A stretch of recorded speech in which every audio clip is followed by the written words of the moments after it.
Buenas tardes, soy la doctora Isabel Gómez, médico pediatra del Hospital Santa Rosa.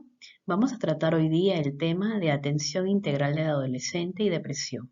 Para una mejor comprensión del tema, dividiremos este en dos partes. Primero hablaremos sobre atención integral del adolescente y luego de depresión. En cuanto a los contenidos que vamos a hablar en esta primera parte de la clase, serán definición de la adolescencia, definición de atención integral de salud del adolescente, algunos conceptos fundamentales de la atención con adolescentes, características de la atención con ellos, cómo es la evaluación integral del adolescente, el control físico del adolescente, vacunas, cuándo se da la aparición de los caracteres sexuales, la evaluación del desarrollo sexual según Tanner, cómo realizar una adecuada evaluación psicosocial y finalmente las conclusiones de la consulta y de la atención integral con el adolescente. Bien, adolescencia se define como el periodo de transición entre lo que es la niñez y la edad adulta. La adolescencia comienza con la pubertad, que es el proceso que lleva a la madurez sexual. Existen cambios biológicos que indican el final de la niñez y van a producir un rápido crecimiento en estatura y peso, y finalmente se logra la madurez sexual. Según la OMS, se define adolescente a aquel joven que se encuentra entre los 10 y 19 años, y la dividen en adolescencia temprana de 10 a 14 y adolescencia tardía de 15 a 19 años. Pero el Código del Niño y del Adolescente del Perú, del Ministerio de Salud, de la etapa vida adolescente, califica adolescente arbitrariamente desde los 12 años hasta los 17 años, 11 meses y 29 días para un mejor manejo de este grupo etario. ¿Qué es atención integral de salud? La atención integral de salud comprende una provisión continua, integrada y con calidad de una atención orientada hacia la promoción, la prevención de enfermedades, la recuperación de ellas y la rehabilitación de la salud de los y las adolescentes en el contexto de su vida en familia, institución educativa y en la comunidad. Tenemos que conocer algunos conceptos fundamentales que siempre debemos tener en cuenta cuando atendemos a adolescentes. Uno de ellos es salud integral. Salud integral comprende el bienestar físico, mental y social de los jóvenes simultáneamente con su desarrollo educativo y la adecuada participación en las actividades de la comunidad, acorde a su cultura y al desarrollo de su máxima potencialidad. Otro término importante y que siempre utilizamos es atención interdisciplinaria. Esta se refiere a aquella interacción que hay entre los profesionales de las distintas áreas de la salud que con un objetivo común y con un compromiso personal se enfocan desde diferentes ópticas para solucionar un problema complejo de los adolescentes. La intersectorialidad se refiere a la articulación de varios sectores de una planificación estratégica e instrumentos compartidos con educación, trabajo, justicia y deportes para lograr la atención integral. Otro término que también se usa frecuentemente es enfoque de riesgo. Hablamos de enfoque de riesgo cuando son aquellas estrategias utilizadas para determinar las necesidades en los grupos de población, las prioridades de salud y las acciones que promuevan los efectos de factores protectores y disminuyan aquellos factores de riesgo. Vulnerabilidad se refiere a la posibilidad de que se produzca un riesgo o daño. Factor de riesgo viene a ser cualquier circunstancia de la naturaleza biológica, psicológica o social detectable en un individuo, familia o comunidad que señala una mayor probabilidad de sufrir algún daño. También tenemos los factores protectores, que son características de un individuo, familia o comunidad que favorecen el desarrollo humano, mantener la salud o recuperarla, contrarrestando sus posibles efectos. ¿A qué se refiere cuando hablamos de comportamientos de riesgo? Van a ser aquellas alteraciones de la conducta o actuaciones repetidas que pueden comprometer el desarrollo biopsicosocial de los individuos. Y la oportunidad perdida, que es otro término que se usa mucho en la atención de adolescentes. Es toda circunstancia en que una persona tiene contacto o acude a un establecimiento de salud y no recibe las acciones integrales de salud que le corresponden de acuerdo a las normas vigentes, según su grupo etario, según su género o condiciones de riesgo. Vamos a ver que los adolescentes pocas veces acuden a los centros de salud y es por esto que es necesario que apenas acudan, ver y prever, darles toda la atención integral que ellos requieren. Bien, ¿cuáles son las características de la atención con adolescentes? Los adolescentes y los jóvenes son el grupo más saludable, con unas tasas de mortalidad bastante bajas, con una menor frecuencia de episodios de enfermedad por año. Pocas veces ellos buscan acudir a los centros médicos de atención y entonces la morbilidad se da básicamente por problemas psicosociales. Incluso la mayoría de las enfermedades físicas que ellos presentan tienen un impacto psicológico en ellos.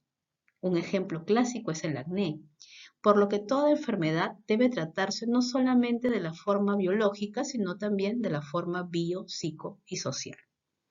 Por lo tanto, nuestros servicios de atención van a tener que reorientarse y hacer énfasis en la promoción y en la prevención de enfermedades en este grupo.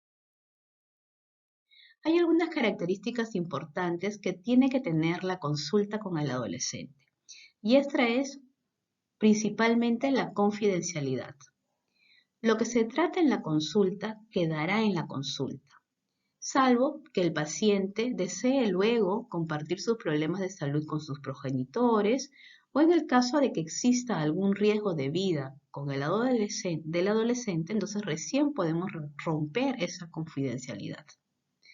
Otra necesidad importante de ellos es la privacidad. Entonces le tenemos que proporcionar un espacio íntimo, adecuado para plantear sus dudas a solas. Tenemos que brindarle información, facilitando al adolescente los recursos y los servicios sanitarios que se tienen para su disposición y para que los use cuando él los necesita. Debemos generar una buena relación, mostrando atención, interés, respeto por lo que el adolescente nos dice. Es fundamental ser accesibles y receptivos, indagando en las preocupaciones que tiene el adolescente. Tenemos que anticiparnos y darles una educación para la salud. Tenemos que realizar tareas informativas explicando tanto al paciente, pero también a su familia, a sus padres, sobre los cambios que se originan en el desarrollo, fomentando la responsabilidad del adolescente en el cuidado de su salud. Y la integración, mediante un trabajo en equipo que no solo incluye al personal de salud, sino también va a incluir a los familiares y a los educadores para asegurar una atención multidisciplinaria. La atención integral de salud del adolescente nos incluye el control del crecimiento y desarrollo físico, la evaluación del desarrollo psicosocial, la identificación de conductas de riesgo, la identificación de factores de riesgo y protectores, orientación y consejería y la derivación a especialistas. Entonces, la evaluación integral del adolescente va a ser una evaluación clínica, que es por lo que viene la consulta, una evaluación psicológica y una evaluación social para ver cómo va en estos temas y cómo va creciendo adecuadamente mi adolescente. Es una evaluación biopsicosocial. El paquete de atención integral para los adolescentes que nos da el Ministerio de Salud por la etapa vida adolescente incluye dos grupos, uno de 12 a 14 años y el otro de 15 a 17 años. Ambos grupos incluyen las mismas evaluaciones. Estas son evaluación nutricional con el índice de masa corporal para la edad y la talla para la edad, la evaluación del riesgo cardiovascular midiendo el perímetro abdominal, la evaluación del desarrollo psicosocial, la evaluación de la agudeza visual y auditiva, la evaluación del desarrollo sexual según Tanner, la evaluación odontológica, la evaluación físico-postural buscando alguna alteración en columna o alteraciones posturales, la evaluación clínica orientada en busca de patologías comunes de esta edad como talla corta, pubertad precoz o enfermedades genéticas, tamizajes de violencia, adicciones, depresión, ansiedad y la aplicación del cuestionario de habilidades sociales. Asimismo, aprovechamos este momento para aplicar al adolescente el esquema de vacunación vigente.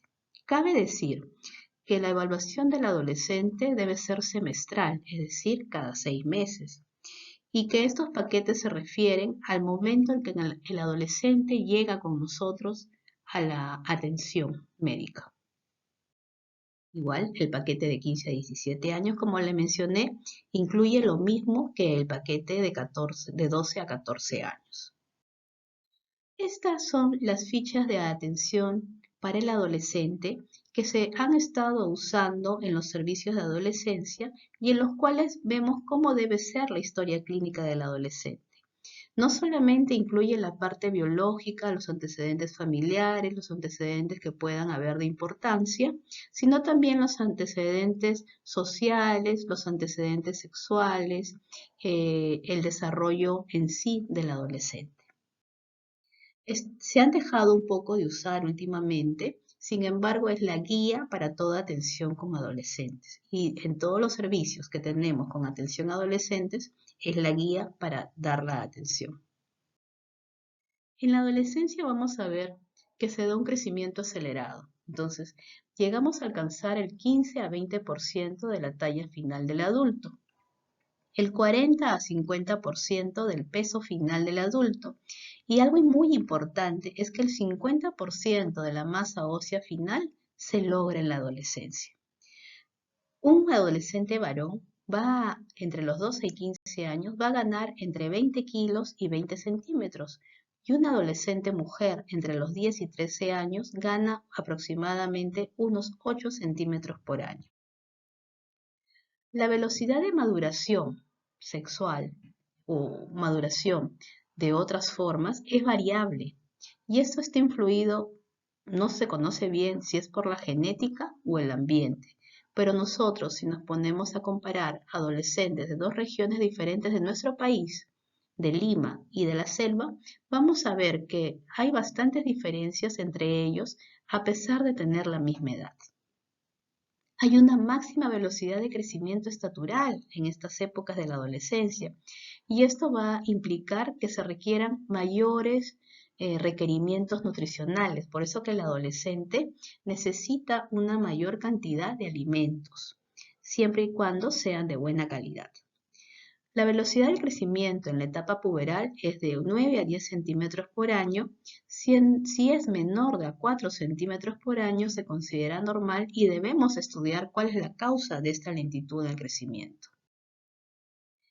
El estado nutricional lo evaluamos preguntando primero por los hábitos nutricionales, sobre qué es lo que come el paciente, qué actividades realiza durante el día, qué prioridad de alimentos reinan en su hogar o él prefiere, con los cuales prefiere alimentarse. Y evaluamos lo que es el perímetro abdominal y el índice de masa corporal para detectar cuál es el estado nutricional de mi adolescente. Recordemos que el 75 o 80% de los adolescentes que son obesos en ese momento también serán adultos obesos. Por lo tanto, este es el momento para crear conciencia sobre el problema y orientarlo y prevenir este tipo de patología. Estas tablas son los percentiles de circunferencia en el caso femenino y en el caso masculino. Son tablas que son adecuadas para la edad del paciente. No se utilizan las tablas que normalmente vemos en los adultos, son tablas diferentes. Estas son las tablas del índice de masa corporal, tanto para mujeres como para varones. Las tablas del índice de masa corporal, tanto para mujeres y varones, y de la CDC. Entonces, la masa ósea es muy importante a esta edad. El pico de almacenamiento máximo se da en la adolescencia tardía y recordemos que se tiene que adquirir el 50% de nuestra masa ósea que nos va a servir para toda la vida. Sabemos que las mujeres tenemos menor masa ósea y que los chicos que son sedentarios tienen 15% menos masa ósea que los que no. Por lo tanto, es importante mejorar la calidad de alimentos contenidos en calcio y mejorar la actividad física. El control físico va a incluir la evaluación oftalmológica, que va a ser anual, la evaluación dental, que también va a ser anual, el dosaje de hemoglobina, que va a ser en mujeres a los 12 años y en varones a los 14 años, la toma de la presión arterial, que tiene que ser una toma en cada consulta que el adolescente llega con nosotros, y va a tener cifras límites según estas tablas de 10 a 12, de 13 a 15 y 16 a 19 en la presión sistólica y diastólica. Cuando tenemos un adolescente que es sexualmente activo y tiene más de 3 años de haber iniciado las relaciones sexuales, se le debe tomar el papanicolado. Y además hacerle el examen ginecológico de forma anual. Eso incluye el examen de las mamas, por ejemplo, en adolescentes mujeres. Si es que nos dice que ya empezó relaciones sexuales, debemos también descartar cualquier enfermedad de transmisión sexual, también el VIH como primera causa. El examen físico del adolescente tiene que ser con el paciente descubierto, descubriendo la parte del cuerpo que vamos a examinar. Tenemos que tratarlo con su permiso, con mucho cuidado, con gestualidad y respeto. Y algo muy importante es que siempre debe ser acompañado de una segunda persona en el ambiente. Yo no quedar solo con el adolescente a examinar. Debe estar presente el familiar o en todo caso el técnico de enfermería que me acompaña durante la consulta. ¿Qué buscamos? Por ejemplo, en las adolescentes mujeres es muy común el bocio. Vemos cómo está el cuello, buscamos el bocio. En los adolescentes varones podemos buscar, y en las mujeres también podemos buscar la escoliosis, ¿no? Que son desviaciones de la columna vertebral. Alteraciones en la caja torácica, tórax en quilla, tórax hendido, o en todo caso ginecomastia, junto con otras alteraciones que podemos encontrar en esta etapa. Cuando yo evalúo a mi adolescente, en parte del dosaje de hemoglobina, el dosaje de hemoglobina en mujeres se realiza a los 12 años y en varones a los 14 años. Los adolescentes entre 12 y 14, sea mujer o varón, debe tener más de 12 de hemoglobina. Si son varones mayores de 15, debe tener más de 13. Y si son mujeres mayores de 15, más de 12. Si tenemos adolescentes que tienen hemoglobina menos de 8, estamos hablando de una anemia severa, moderada entre 8 y 10.9 y leve entre 11 y 11.9.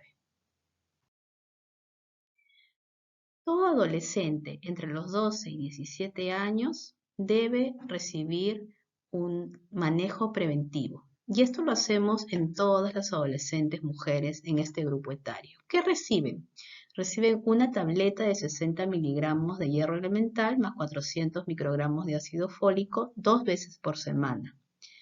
Las tabletas en su presentación ya vienen incluyendo el sulfato ferroso y el ácido fólico. Y toman 2 tabletas por semana durante 3 meses continuos cada año hasta que cumplan los 17 años.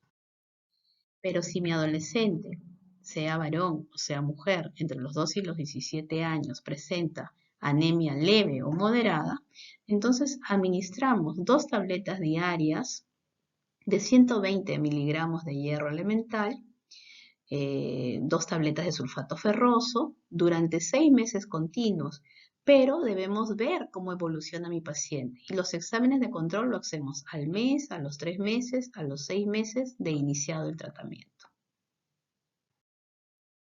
Bien, en vacunas en adolescentes tenemos varias vacunas que están pendientes en ellos, ¿no? Por ejemplo, sarampión rubiola se debe colocar en aquellos adolescentes que nunca fueron vacunados o que no recibieron eh, el refuerzo que se debe recibir a los 2 o 4 años. Hepatitis B en todos los que no fueron vacunados y tienen sus dosis incompletas. El toxoide antidistérico y antitetánico se debe recibir 3 dosis de la DT o de la DT acelular y recordar que el refuerzo es cada 10 años. La influenza es anual, una vez al año. Hepatitis A son 2 dosis, la primera separada de 6 meses de la segunda dosis. El papiloma humano, para el virus del papiloma humano, son 2 dosis en menores de 15 años y 3 dosis en mayores de 15 años. La vacuna de la varicela son 2 dosis, un mes separada de la primera a la segunda dosis. Y últimamente se ha implementado la vacuna del COVID-19, que estamos colocándola a partir de los 5 años. En todos debe ser 3 dosis y la periodicidad es la primera dosis, luego a los 21 días y luego a los 3 meses. ¿Cuándo aparecen los caracteres sexuales? En las mujeres entre los 9 y 10 años vamos a ver que ya se da un crecimiento de los huesos pelvianos y puede notarse un brote de los pezones. Si la adolescente tiene entre 10 y 11 años, en los varones se va a dar el primer crecimiento de testículos y pene y se da el brote de mamas y vello pubiano.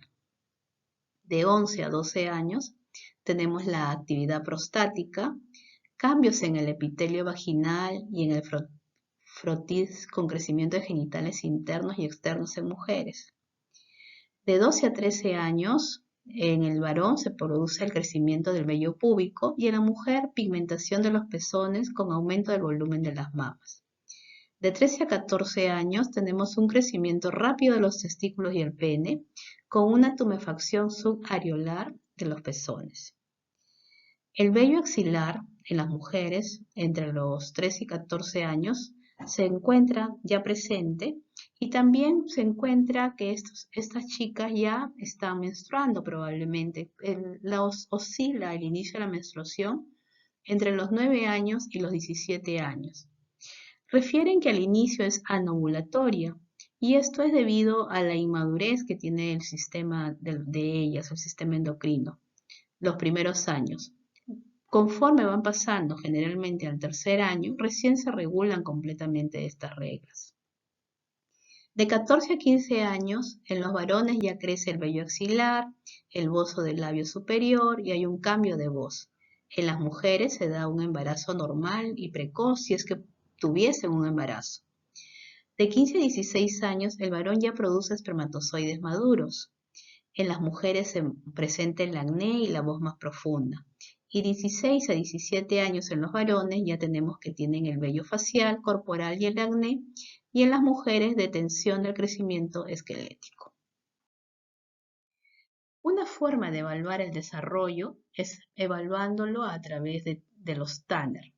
El Tanner me mide cómo va el desarrollo sexual del adolescente y tiene 3 parámetros, el mamario, el genital y el vello púbico. Por ejemplo, este desarrollo medido a través del Tanner debe ser parte de nuestro diagnóstico cuando yo atiendo a un adolescente. Debe ir como diagnóstico en mi historia clínica.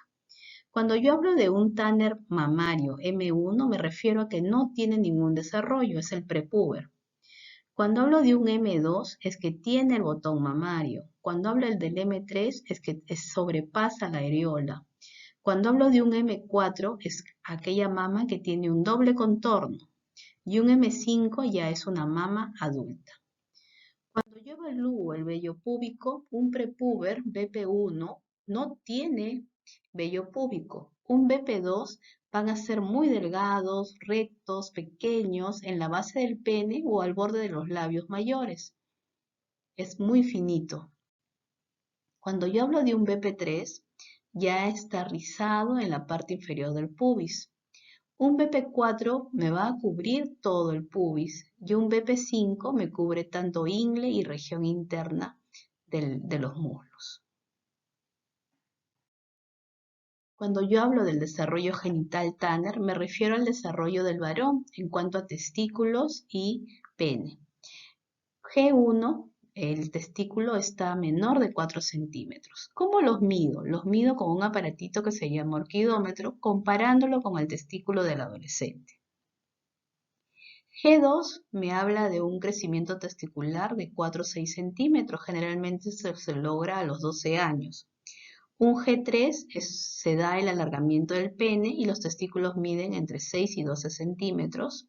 Un G4 es por el ensanchamiento del pene con diferenciación del glande y los testículos llegan a medir entre 12 y 20 centímetros y un G5 es un testículo adulto.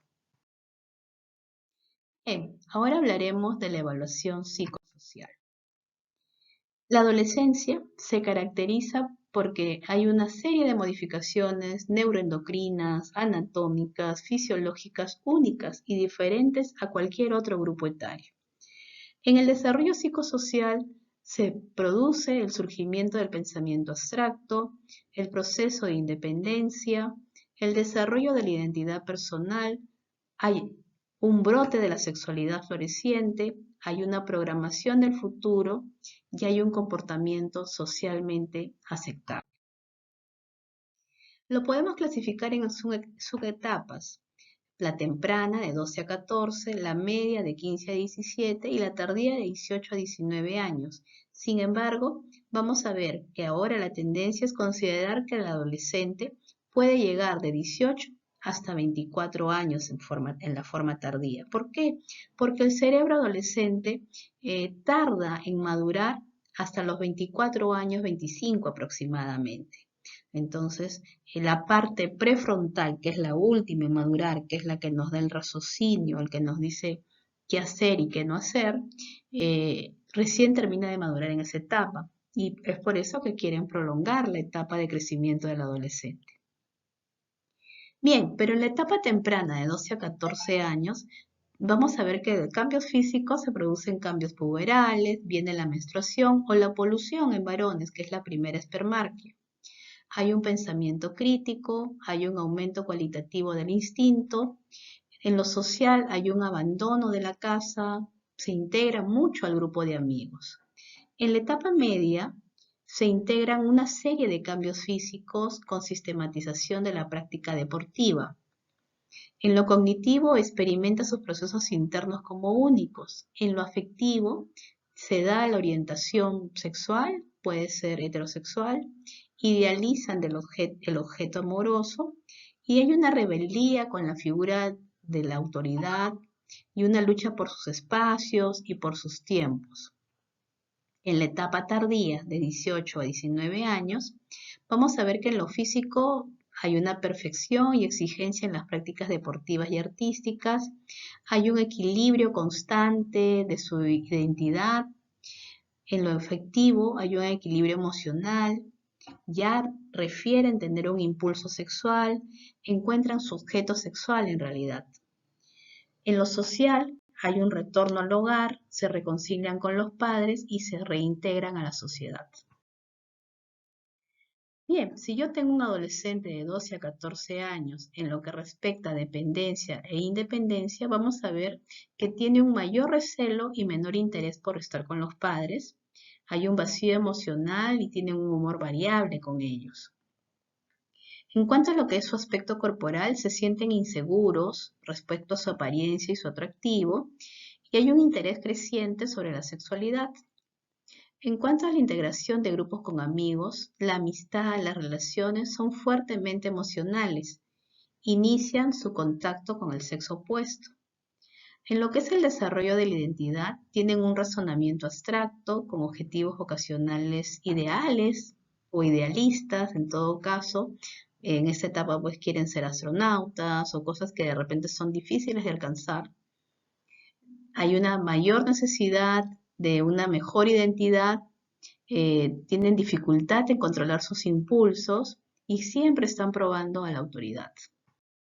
Si el adolescente tiene entre 15 y 17 años, hay, los conflictos con los padres persisten, su aspecto corporal está mejor aceptado, pero hay una preocupación por su aspecto externo siempre. Se integran al grupo de amigos con mucha fuerza y se unen a los valores, a las reglas, a las modas que los amigos implanten. Es así que ellos terminan pues formando clubes, clubes deportivos e inclusive pandillas, ¿no? Y hacen lo posible por entrar a ellas. El desarrollo de la identidad, hay una mayor empatía, hay un aumento de la capacidad intelectual y creativa, hay una vocación un poco ya más realista, ya más o menos se enfocan en lo que realmente quieren ser, hay sentimientos de omnipotencia e inmortalidad, a ellos no les va a pasar nada, se arriesgan, ¿no? Hay comportamientos arriesgados, pueden realizar piques, saltos de puenting, cosas que ellos creen que no les puede producir ningún daño. Y de 18 a 19 años, ya la independencia pasa al regreso con los padres, se amistan con los padres, hay una creciente integración, lo que era la preocupación por su aspecto corporal prácticamente desaparece, se aceptan tal como son, la integración con los amigos, los valores de los amigos ya pierden importancia, ¿no? Su relación con otra persona, buscan una persona que los comprenda más y esta es la etapa mayor del enamoramiento. Y en lo que es su identidad, ya pues prácticamente deciden, ya tienen una conciencia racional y realista de lo que quieren, ya tienen objetivos vocacionales prácticos, concretan sus valores morales, religiosos y también sus valores sexuales. ¿Qué evalúo yo cuando tengo al adolescente y estoy en la consulta? Pregunto sobre la situación familiar, cómo está compuesta, cómo es la relación con sus padres, qué trato recibe de ellos y de toda la familia, de los que forman parte de la familia, y cuál es el estilo de vida familiar. En cuanto a la situación escolar, ¿cómo va el nivel escolar? Si está realizando el nivel que le corresponde para la edad que tiene. Por decirle, si tiene 12 años, está en primero o sexto grado. O si tiene 16, 17, debe estar en quinto de secundaria. ¿Cómo se adapta al medio escolar? ¿Cómo es su rendimiento escolar? Tiene que ser un rendimiento medio bueno. ¿Cómo prefiere y qué preferencias tiene y qué dificultades presenta en el estudio? ¿Cómo se lleva con sus profesores y sus compañeros? ¿Y qué tipo de vocación tiene? Es importante preguntar por ello. Tenemos que conocer su situación social, la edad de los amigos de ambos, si es que tiene o no amigos de ambos sexos, a qué tipo de reuniones asiste, si es que tiene alguna conducta de riesgo que podamos identificar y cómo es con sus amigos. ¿Él es el líder o él es el que se deja influenciar por ellos? Tenemos que conocer también su desarrollo psicosexual, ¿no? ¿Qué identidad sexual? ¿Cómo se identifica? ¿Cuál es su autoconcepto? Si ha realizado masturbación en pareja o solo y cómo es su actividad sexual en realidad. ¿Qué conocimientos tiene sobre enfermedades de transmisión sexual y de métodos anticonceptivos? Si es que ha tenido relaciones homo o bisexuales o cuáles son sus principios y su actitud frente al sexo. Identificamos también las conductas del riesgo, si es que ha usado drogas o tiene amigos, compañeros del salón que usan drogas. Si es que hay promiscuidad sexual, debemos saber que los adolescentes ahora son de relaciones muy rápidas, tienen 2, 3 meses con la pareja y rápidamente cambian de pareja, ya no permanecen más tiempo con ella, ¿no? Si es que pertenecen a algún grupo que realiza delincuencia o si es que se dedica a la delincuencia, si hay mucha agresividad, si es muy impulsivo y si es que ha tenido ideas o intentos de suicidio. Y también ver algún factor protector como es la vida deportiva. saber qué deporte practica, si es que lo hace por competencias, saber qué actitud tiene frente al éxito o al fracaso, qué conocimientos dietéticos y deportivos puede tener, qué apoyo familiar tiene para realizar su vida deportiva o alguna actividad extra al colegio, cómo emplea su tiempo libre y cuáles son sus aficiones. Pues bien, dentro de nuestra consulta tenemos que identificar aquellos factores de riesgo. Y un factor de riesgo muy importante es tener una familia disfuncional, una familia desestructurada, donde haya violencia familiar. La familia puede ser monoparental, biparental, puede estar constituida por los abuelos, por los tíos, pero tiene que ser una familia que funcione adecuadamente. Si es disfuncional, desestructurada, hay violencia, los padres, los tíos o la persona que vive con ellos consumen alcohol o drogas o tienen un bajo nivel de instrucción, es un factor de riesgo para este adolescente. Si mi adolescente presenta problemas de aprendizaje, bajo rendimiento escolar, abandono escolar, compañeros de aula o amigos del barrio que sean adictos a drogas, es un factor de riesgo muy importante. También compañeros que se dedican a actividades delictivas, que haya pandillaje, ¿no? Que la pobreza y la poca socialización, el adolescente que se interna en su cuarto y no quiere compartir con nadie, ni con la familia, ni con amigos, son factores de riesgo muy importantes de que ese adolescente puede caer en algún problema. Pero también existen los factores protectores que pueden evitar estos casos. Entonces, ahí tenemos las familias con buen funcionamiento familiar, estructuradas, con una educación formal que para la edad que tenga esté haciendo el año de educación que le corresponde, con que tenga educación en salud y derechos. Le debemos de explicar a ellos cuáles son la mejor forma de la promoción de la salud para un adecuado crecimiento y cuáles son sus derechos en salud. Es importante que ustedes sepan que a partir de los 14 años un adolescente puede asistir solo a la consulta médica y que se le puede brindar métodos anticonceptivos a partir de esta edad.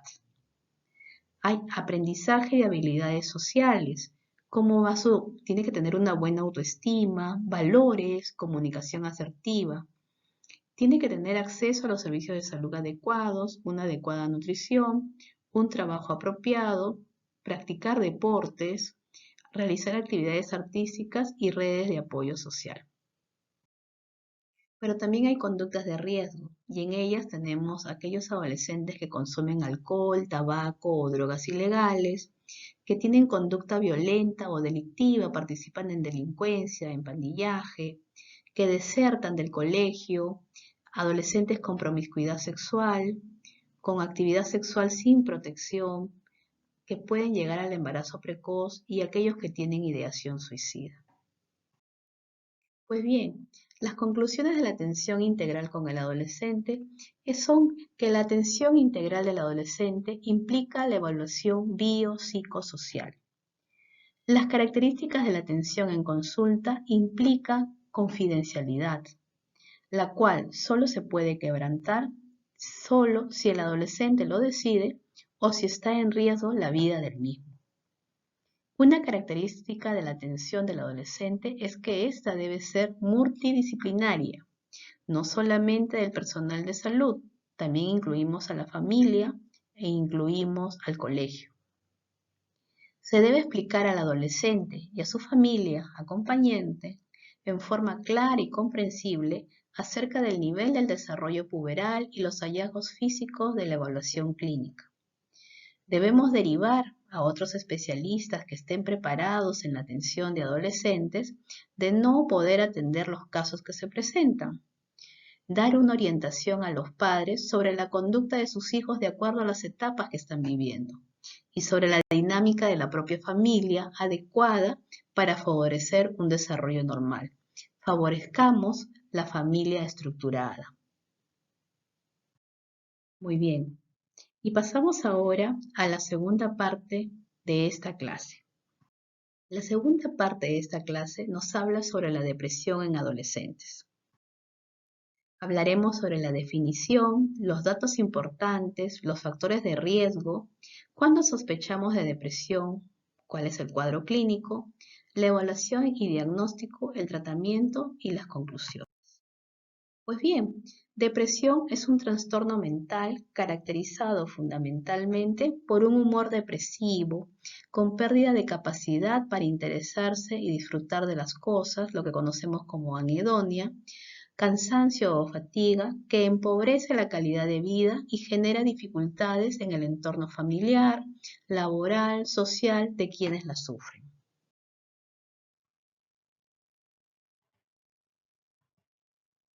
Bien, antes de la pandemia, aproximadamente uno de cada 5 adolescentes experimentaba un cuadro depresivo antes de la edad de los 18 años. Había una relación de mujer-varón de 2 a 1 en adolescentes. Las tasas de depresión en adolescentes iban en aumento a partir de los 13 años, hacia los 18 años.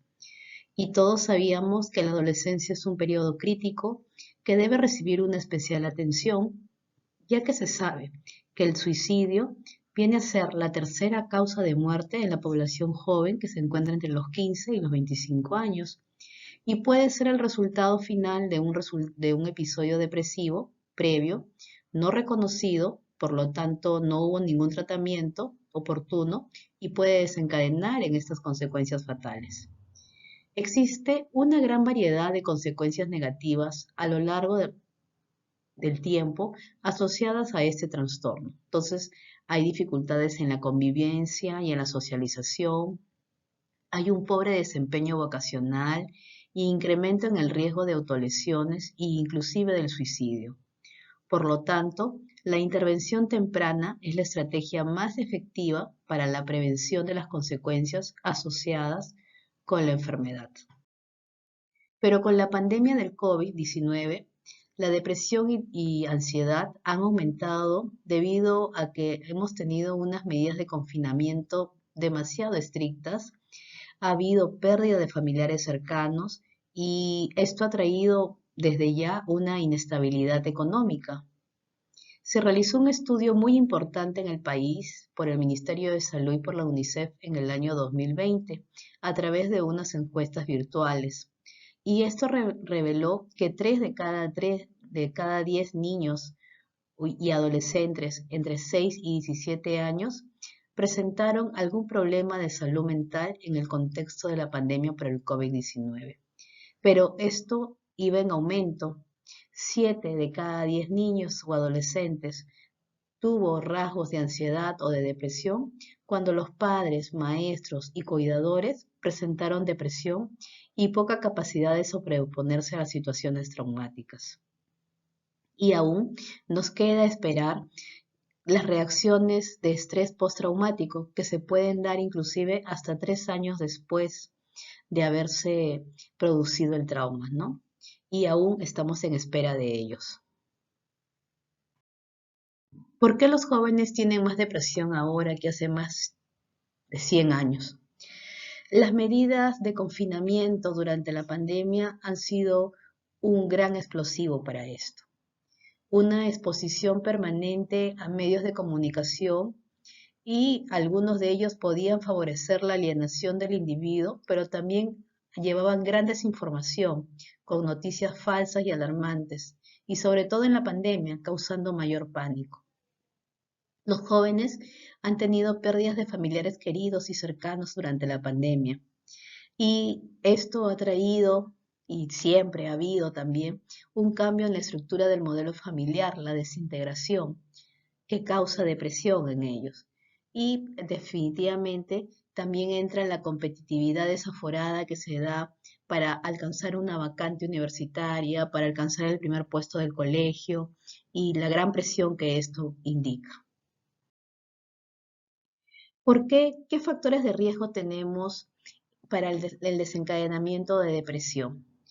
Los factores de riesgo pueden ser genéticos o ambientales, pero existe una interacción entre ellos que hace que se produzca al final una depresión. Entonces, en lo genético puede haber los factores de familiares con trastornos depresivos. La carga genética es mayor cuanto más joven es el paciente depresivo.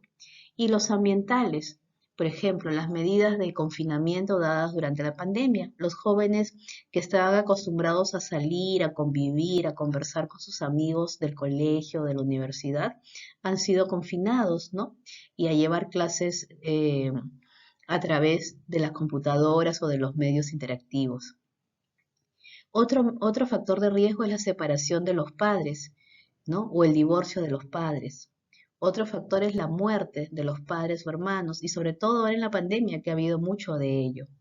La inestabilidad y desestructuración de la familia, rechazo y maltrato por parte de los compañeros, el bullying, cambios de colegio o de domicilio, las enfermedades crónicas en algunos adolescentes, el haber sufrido algún abuso sexual y sobre todo las pérdidas materiales. Tendríamos que agregar ahí las migraciones, los jóvenes que son sacados de su ambiente para venir a otro ambiente muy diferente al de donde estaban, ¿no? También es un gran factor de riesgo para ellos esto y los puede inducir a una depresión. El adolescente debe presentar por lo menos durante 2 semanas pérdida de interés en actividades placenteras practicadas de forma cotidiana y cambios persistentes en su estado de ánimo. Es pertinente evaluar la comorbilidad. El 50-90% de los adolescentes que también presentan trastornos de ansiedad, trastornos de déficit de atención e hiperactividad, trastorno por oposición y desafío y también el abuso de sustancias. Entonces, la depresión es una enfermedad heterogénea con una gama amplia de síntomas emocionales, físicos y cognitivos. Estos incluyen el ánimo depresivo, la anedonia, que es la falta de interés y de disfrutar las cosas, la energía disminuida, la falta de concentración y memoria, sentimientos de culpa, pesimismo, pobre autoestima, ideas suicidas, alteraciones en el sueño, así como diversos síntomas somáticos como dolor, fatiga, disminución de peso. Estos síntomas deben de estar presentes durante por lo menos 2 semanas para yo poder hablar de síntomas de depresión.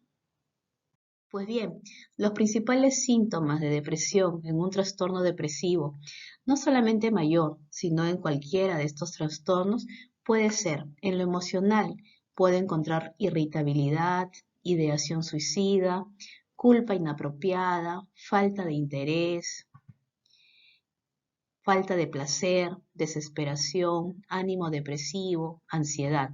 En las cognitivas, deterioro de la capacidad de pensar, una pobre concentración, dificultad de memorizar, indecisión.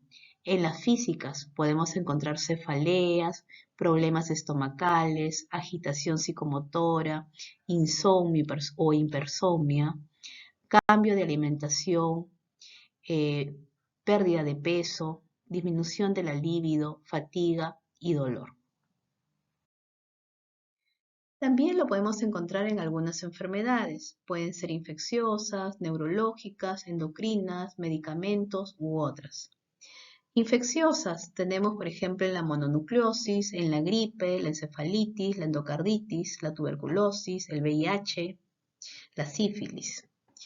Las neurológicas podemos tenerla en la epilepsia, en la hemorragia subaracnoidea, en la esclerosis múltiple.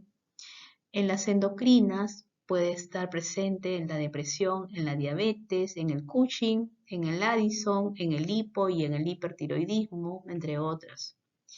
Medicamentos también pueden producir depresión. Antihipertensivos, barbitúricos, benzodiazepínicos, corticoides, aminofilina, anticonvulsivantes, entre otros. Y otras causas, el uso de alcohol, de drogas, de anemia, el lupus u otras enfermedades que pueden producir también depresión y van de la mano con esta enfermedad. ¿Cómo hacemos el diagnóstico? Bueno, existen las clasificaciones internacionales, la del CIE-10 y la del DSM-5, pero básicamente hay 2 elementos básicos para el diagnóstico: la duración mayor de 2 semanas y la perturbación de la vida normal. Tenemos que realizar una historia clínica detallada. Tenemos que hablar detenidamente con el adolescente y con los padres y actuar inmediatamente. Los motivos de consulta de los padres generalmente son cambios en la conducta, ven que el chico está irritable en la casa, el sueño lo ven alterado, hay insomnio o somnolencia, el apetito notan anorexia o hiperfagia y hay una disminución del rendimiento escolar.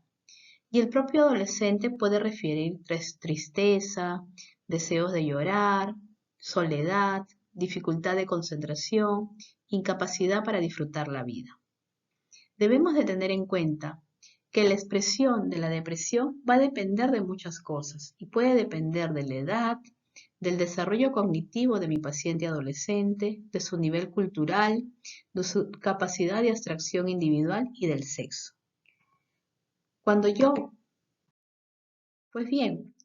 identifico a un paciente con depresión, el tratamiento va a depender del grado de depresión en que se encuentre, pero el tratamiento de la depresión es siempre multimodal. Incluye la psicoeducación e intervenciones psicoterapéuticas y el objetivo básico es la remisión del trastorno depresivo y la elección del tratamiento va a depender de varios factores. En qué etapa se encuentra mi adolescente, la gravedad en que está la depresión, qué recursos cuenta la familia y el adolescente para el tratamiento, la historia de respuestas a tratamientos anteriores, si es que los tuvo, si es que hay enfermedades o trastornos comórbidos, qué dinámicas familiares y ambientales se dan y las preferencias del paciente y de su familia. Muy bien, el tratamiento básicamente puede ser psicoterapia, que puede ir sola, o farmacológico, pero el farmacológico siempre debe ir con la psicoterapia. Pero ambos siempre van a requerir el apoyo familiar y la colaboración del colegio para lograr un adecuado desarrollo. Los efectos de la psicoterapia inicialmente puede ser efectiva o puede ser inefectiva. Si es efectiva, entonces nos da un aprendizaje de estrategias para afrontar la adversidad y el chico o la chica va a tener menos recaídas. Pero si es ausente o inefectiva, esto va a producir una disminución del umbral de la tolerancia al estrés y esto va a aumentar la susceptibilidad para sufrir nuevos episodios depresivos y por lo tanto la psicoterapia no será efectiva y requerirá el apoyo de la farmacoterapia. Antes de empezar la farmacoterapia tenemos que dar una psicoeducación. Esta es a los miembros de la familia y del adolescente sobre las causas, síntomas, curso y los diferentes tratamientos de la depresión y los riesgos asociados a estos tratamientos. Es parte de las técnicas de la terapia cognitivo-conductual. Los efectos de la farmacoterapia, cuando usamos antidepresivos, van a tardar entre 3 a 4 semanas en hacer efecto. Según el tipo de paciente, vamos a decidir de utilizar un tratamiento y otro. Por ejemplo, cuando tenemos causas endógenas, hay un mayor riesgo de suicidio, definitivamente debemos usar la farmacoterapia. Cuando las causas son ambientales, por ejemplo el duelo, podemos usar la psicoterapia, pero en la mayoría de los casos generalmente recurrimos a las dos. Se estima que los adolescentes con depresión no se les diagnostica de manera temprana y solo una minoría termina recibiendo el tratamiento específico y efectivo para el trastorno. Desde el punto de vista farmacológico, los inhibidores efectivos de la recaptura de la serotonina son los antidepresivos adecuados para esta población de jóvenes. Ahí tenemos a la fluoxetina, a la sertralina, por ejemplo. Es recomendable iniciar con dosis bajas de cualquier antidepresivo para observar la tolerancia medicamentosa y así obtener una adecuada adherencia por parte del paciente. Los principales efectos colaterales de los inhibidores selectivos de la serotonina son generalmente mínimos y podemos encontrar náusea, diarrea, reflujo gastrointestinal, insomnio y disminución del líbido, entre otros. Muchos de los efectos secundarios son dosis dependientes y suelen desaparecer cuando ésta se disminuye. La fluoxetina es nuestro tratamiento de primera elección. Es un inhibidor de la recaptación de la serotonina y está aprobada para el tratamiento de la depresión con o sin ansiedad y del trastorno también obsesivo-convulsivo. Su uso se tiene que dar a partir de los 7 años. Generalmente hay una buena respuesta al tratamiento entre un 40 y 70%, y vemos que el escitalopram está aprobado como opción para chicos pero mayores de 12 años y que también es útil en el tratamiento. Vamos a ver que la fluoxetina se tiene que utilizar cuando tenemos episodios depresivos que son de moderados a graves. Y si es que estos, luego de una psicoterapia, no tienen una buena respuesta después de 4 a 6 sesiones. La dosis inicial es de 10 miligramos y se tiene que ajustar la dosis cuidadosamente de forma individual para mantener al paciente con la menor dosis efectiva. Tras 1 o 2 semanas de inicio del tratamiento, podemos aumentar la dosis a 20 miligramos día. Podemos reevaluar el tratamiento tras 6 meses para pacientes que no responden adecuadamente. Pero generalmente, si mi paciente no alcanza un beneficio clínico a las 8 semanas, es decir, a los 2 meses, entonces debemos de reconsiderar el tratamiento. La administración es por vía oral, en dosis única o fraccionada, pero siempre durante las comidas.